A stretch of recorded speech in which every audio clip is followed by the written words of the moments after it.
25 સંત માર્કના શુભ સંદેશમાંથી પાઠ છઠ્ઠો અધ્યાય કડી 45-52। તેમણે ઈસુને સરોવર ઉપર ચાલતા જોયા।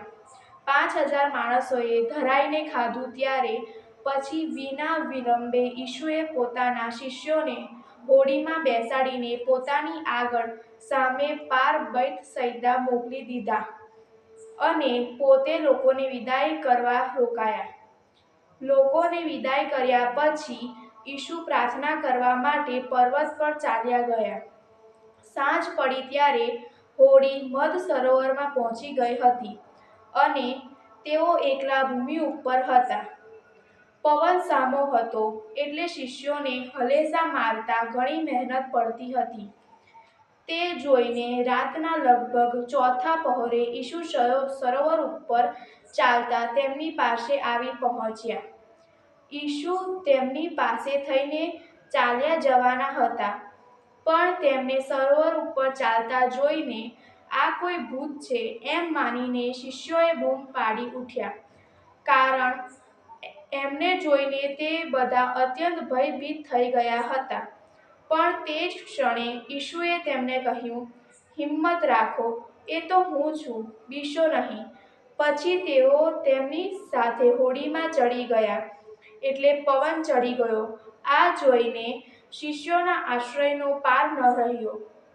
તેઓ રોટલાના પ્રસંગનું રહસ્ય સમજ્યા નહોતા, બલકે તેમના મગજ બહેર મારી ગયા હતા। આ પ્રભુની વાણી છે। પ્રભુ ઈસુ ખ્રિસ્તમાં વહાલા ભાઈ તથા બહેનો, ગઈકાલના શુભ સંદેશમાં આપણે જોયું કે પ્રભુ આધ્યાત્મિક બક્ષિસો સાથે ભૌતિક જરૂરિયાતો પણ પૂરું પાડે છે અને એટલા માટે તેઓ દયાથી ઉભરાઈને 5000 લોકોને જમાડે છે।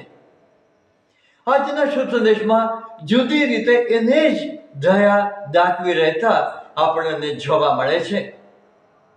જ્યારે પોતાના શિષ્યો મધ સરોવરમાં જાય છે અને હલેસા મારતા તેમને તકલીફ થાય છે, ઘણી બધી જહેમત તેઓ ઉઠાવે છે, પણ તેમ છતાં એટલું બધું તકલીફ તેમને નડે છે, ત્યારે ઈસુજી એ સમજી લે છે, કારણ કે તેઓ પોતાના પિતા સાથે વાત કરતા હતા અને એના દ્વારા તેમને ખબર પડે છે કે પોતાના શિષ્યોના જીવનમાં જે મુસીબતો આવી ગઈ છે તેઓ જાણે છે અને તેથી પળવારમાં તેઓ સામે ચાલીને એ શિષ્યોને મળે છે।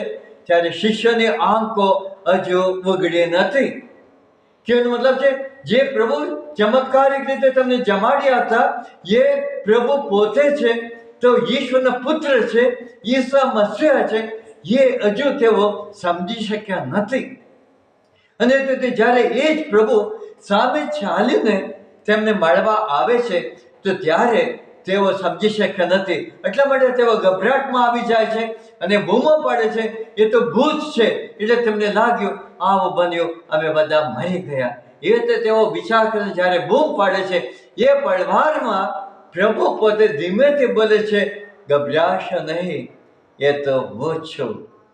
અને તરત શિષ્યો એકદમ આભા થઈ જાય છે અને ધીમે ધીમે પ્રભુને હોડીમાં સ્વીકાર કરે છે અને ત્યારે એકદમ શાંત વાતાવરણ ઊભું થાય છે।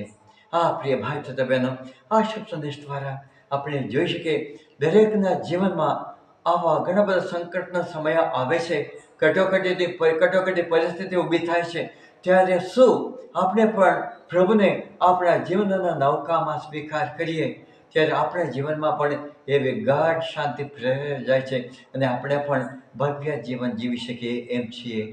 દયા સાથે પ્રભુ ઈસુ આપણે એવી શક્તિ અને કૃપા આપો, આમેન। જય ઈસુ આપ સર્વને। I see why you are German. I see why you are German. I see why